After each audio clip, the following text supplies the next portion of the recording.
Hello and welcome to Module 10 of CIS150 Module 10 is our last module and it will take up the week of the 25th of November and the last week of the semester before finals week, which starts on December 2nd. So what we're going to be covering is Chapter 10, which is streams, file I/O, and networking. So you'll want to make sure and view all the Chapter 10 video notes on the companion website, view any supplemental videos, and review the Chapter 10 PowerPoint.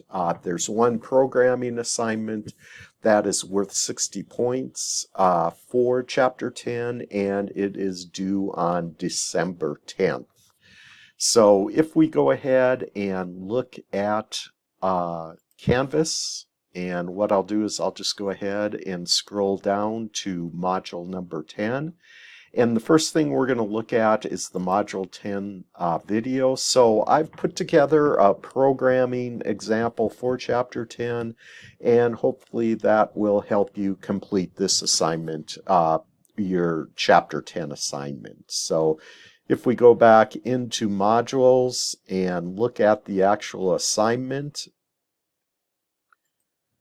so what you're going to be doing in this assignment is you're going to write a program that generates and saves 10,000 random numbers between 1 and 6 that simulates the roll of a dice to a file.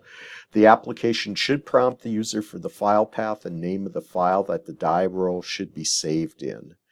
You want to display a message to the user after the die rolls have been written to the file successfully, and your program must include code to handle any file I/O exception that may be thrown.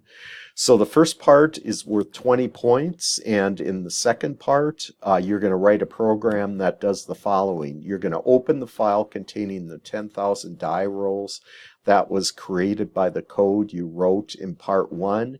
You're going to read the die rolls from the file and display the number of times a 1, 2, 3, 4, 5, and 6 were rolled.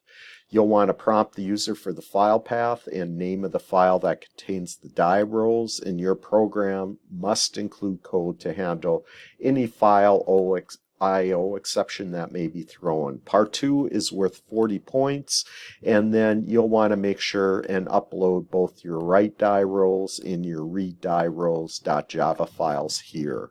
And you'll want to make sure and include comments in your code and include your name and the chapter 10 assignment in the code. So the other thing I wanted to show you is that I've actually uploaded a die rolls.txt file that you could go ahead and check your part 2 program to see if it's functioning correctly.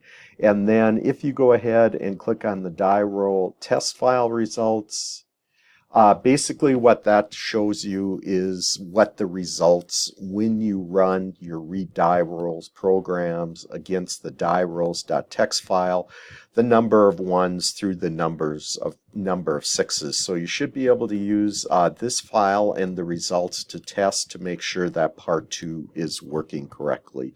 So that's all I had for this week. So we will talk to you later. Good luck on the assignments.